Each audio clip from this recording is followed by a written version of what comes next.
마태복음 5장 1절에서 12절을 생각합니다. 진정 이러한 그리스도의 말씀의 교훈으로부터 벗어나서 행복을 추구하는 사람은 절대로 이 세상이나 내세에서 참된 행복을 발견할 수 없습니다.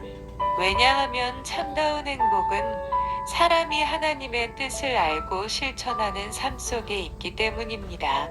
따라서 우리는 여기에서 사람들이 미워해야 할 악이 무엇인지, 또한 따르고 충만해야 할 선이 무엇인지, 그리고 그러한 선을 행함으로써 우리가 받게 될 복이 무엇인지에 대한 그리스도의 말씀을 살펴보도록 하겠습니다. 본문에서 그리스도는 복 있는 사람이 갖고 있는 8가지 특성과 천국 시민이 추구해야 할 진정한 복의 내용들을 제시하셨습니다. 여기 제시된 팔복은 이 세상에 국한되는 순간적인 그리고 물질적인 것이 아니라 영원하고 온전하며 종말론적인 성격의 것들입니다. 결국 팔복의 사람은 질곡의 이 세상에서 하늘의 기쁨과 영광을 미리 맛볼 수 있는 것입니다. 이를 좀 더 구체적으로 살펴보면 다음과 같습니다. 1. 심령이 가난한 자는 복이 있다. 자신이 하나님 앞에서 얼마나 큰 죄인인지를 알고 자신의 무지와 무능력을 인정하며 하나님의 은혜를 갈급해하는 자가 복이 있다는 말입니다. 이러한 사람들은 자신의 죄성과 연약과 부족함을 알며 그들의 죄로 인하여 울부짖고 자신을 의지하지 않고 다만 구속자를 갈망합니다. 바로 이러한 사람들을 위하여 은총과 영광의 왕국, 즉 천국, 하나님의 인도하심과 다스리심이 임하는 것입니다. 2. 애통하는 자는 복이 있다. 여기서 말하는 복 있는 애통, 즉 영적 슬픔이란 진정한 회개와 겸손한 마음과 신중함을 말합니다. 또한 남아있는 죄악을 없애기 위하여 쉼없이 정결케 하시는 성령의 갈급함을 가지며 예수 그리스도 안에 있는 하나님의 은총을 얻기 위해 끊임없이 의존하는 것을 말합니다. 본문에서는 이러한 자들에게 위로의 기쁨이 임할 것이라고 말하고 있습니다. 우리 주님의 진정한 기쁨이 되는 천국을 기쁨의 산이라고 가정한다면 그 산에 이르는 길은 바로 눈물의 계곡을 통한 길이라는 것입니다. 3. 온유한 자는 복이 있다. 온유한 자란 하나님께 묵묵히 복종하는 자입니다. 즉 그들은 하나님이 다툼을 싫어하신다는 것을 알기 때문에 모욕을 견디며 부드러운 항변을 할 뿐입니다.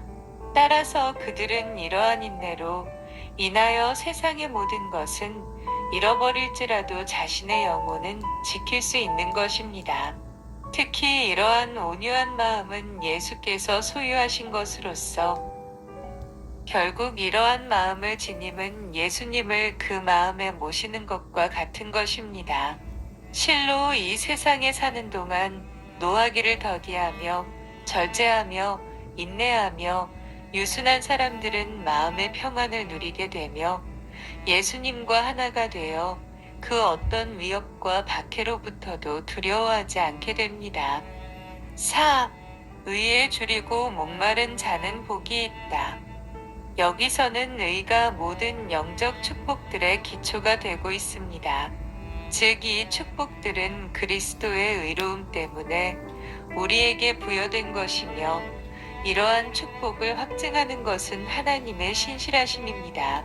그러므로 우리는 이러한 그리스도의 의와 하나님의 신실하심을 깔급하게 원함으로써 그 영적 축복들을 얻게 되는 것입니다. 또한 의에 줄이고 목마른다는 말은 마치 사슴이 시냇물을 찾기에 갈급하듯이 이러한 영적 축복들에 대한 우리의 소망이 간절하고 성실해야만 한다는 것을 시사합니다. 즉 우리는 이러한 축복을 가져오는 의를 구하는 데 있어서 결코 나태해서는 안 되며 오직 애쓰고 힘쓰며 마치 그 길만이 살 길임을 알고 전심전력해야만 한다는 것입니다.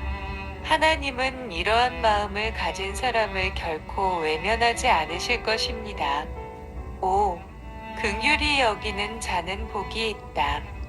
우리는 자신에게 닥쳐온 불행에 대하여 인내해야 할 뿐만 아니라 불행에 빠진 사람을 돕기 위하여 최선을 다해야만 합니다. 특히 우리들은 다른 사람들의 영혼을 동정하며 도와주어야 합니다. 즉, 우리는 죄악에 빠진 사람들을 불쌍히 여기고 그들을 구원하기 위하여 애써 노력하여야 한다는 것입니다. 그리할 때 우리는 다른 이들과 특히 하나님으로부터 긍휼히 여김을 받게 되는 것입니다. 6. 마음이 청결한 자는 복이 있다. 마음이 청결한 자가 복이 있다는 것은 청결한 마음을 가진 자만이 하나님을 볼 것이기 때문입니다. 즉 여기서는 거룩함이 행복과 관련되어 설명되고 있습니다. 다시 말해 우리의 마음은 신앙으로서 정화되어야 하고 하나님을 위하여 깨끗한 상태로 유지되어야 한다는 것입니다. 그러므로 우리는 이렇게 외쳐야 합니다. 5. 하나님, 내 안에 정결한 마음을 갖게 해 주시옵소서. 결국 정결하지 못한 사람은 하나님을 볼 수 없으며 또한 그러한 사람에게 있어서 천국은 행복이 될 수 없는 것입니다. 특히 하나님은 사람들의 죄악을 인내로써 바라만 보고 있지 않을진데 사람들도 죄악으로 하나님의 정결하심을 바라볼 수 없지 않겠는가. 7. 화평케 하는 자는 복이 있다.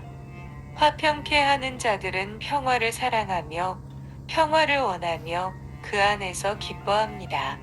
따라서 그들은 애써 화평한 상태에 있으려고 하며 평화가 깨어지지 않도록 하고 그것이 파괴되었을 때에는 회복하려고 노력합니다. 그러므로 그들은 하나님뿐만 아니라 모든 사람으로부터도 존귀함을 얻게 되며 하나님의 풍성하신 축복을 받게 되는 것입니다. 그러나 이들이 축복을 받을 때에 평화를 파괴하는 자들에게는 하나님의 진노가 임할 것입니다. 8. 의를 위하여 핍박을 받는 자는 복이 있다. 이 말씀은 기독교 신앙의 특이한 부분으로서 팔복 가운데 가장 강력하게 주장되는 것입니다. 그러나 비록 우리가 의로 인하여 고난받을지라도 그것은 우리가 하나님 앞에서 자랑할 만한 것이 되지 못합니다.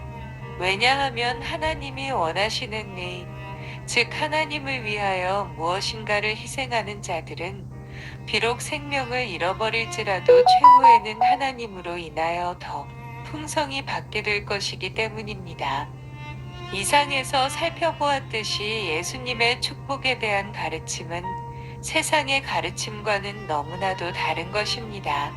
세상 사람들은 자랑할 만한 것이 있을 때에 행복하다고 하며 화려한 자, 부유한 자, 권력자, 그리고 승자를 찬양합니다. 그러나 우리는 오직 주님으로부터 나오는 자비를 원할 뿐이며 그의 자녀가 되어 그의 왕국에 들어가기만을 원할 뿐입니다. 즉 이러한 것들만이 우리의 소망이며 즐거움인 것입니다. 따라서 우리는 이러한 소망을 갖고 있기 때문에 세상의 그 어떤 핍박이나 낮고 천한 자리도 기쁘게 받아들일 수 있는 것입니다. 진정 복 있는 사람은 악인의 꾀를 좇지 않고 죄인의 길에 서지 않는 것입니다.